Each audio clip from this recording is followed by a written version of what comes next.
everyone. Here we are from the pre-production dailies of Is She Going Out With Me? In direct interview with Mr. Richard Fitchett. Yeah. Here is the writer and the man who conceived this amazing story. Can you tell us, please, something about yourself?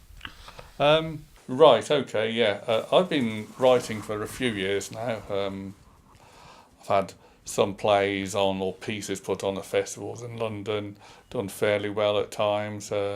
Had the BBC interested once or two or three times actually. Once after they saw a play performed, another time after they read a script. Each time never quite got to the point where they said, yes, we're going to make this film or play or whatever, but it was encouraging enough to keep me going along. And before that, what brought me to London in actual fact was I'd started off playing a band in the Midlands and I thought I'd come to London and be famous. But when I got to London, I discovered that everybody could play a lot better than me, so I went back to my first love, which was writing. What would be your description of Is She Going Out With Him? The storyline? Yeah. Okay. It's about a young lad in his 20s, not very sure successful of himself, who gets the mickey taken out of him when he goes to work. Then he happens to see a photograph, an envelope dropped on the floor by a beautiful young lady, picks it up and there's photographs inside. So he then starts to conceive that she's his imaginary girlfriend.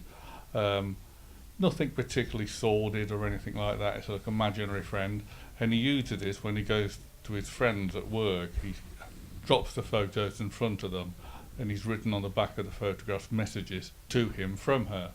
So she becomes the imaginary girlfriend. They're very impressed, especially when they open The Sun and on page 3 there's a picture of her.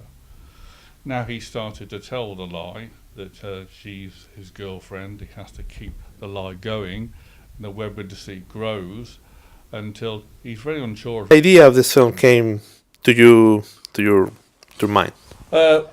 I used to work in a warehouse, and I worked with this young lad who was, he seemed to live an amazingly boring life. It sounds a bit snobbish, but it's actually true. And I started to imagine what his life might be like, because he just seemed to come into work, talk very slowly, quietly, go home to his bedsit, then go out to this pub at night where I'd sometimes see him, and he'd sit at the bar there by himself, have one or two drinks, then go home. The highlight of his life seemed to be the landlord of the pub spoke to him. So I started to imagine what a day or two in his life might be like, started to write it.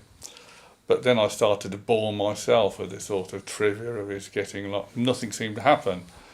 So then I thought something needs to happen, and I was thinking about it. I happened with a bus stop, and I saw this very attractive young lady get on the bus, and I was thinking how the two worlds, his and hers, might meet, how interesting it might be.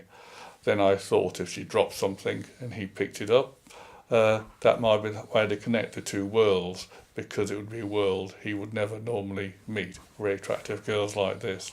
So that's how it came about. Yeah. Where the characters of Tony's friends are coming from? How did you get the idea for developing them?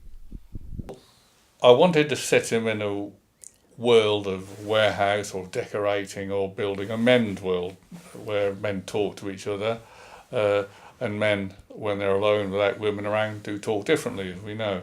And had worked on building sites and places like that. So the two other characters they're types that work in places like that as opposed to individuals.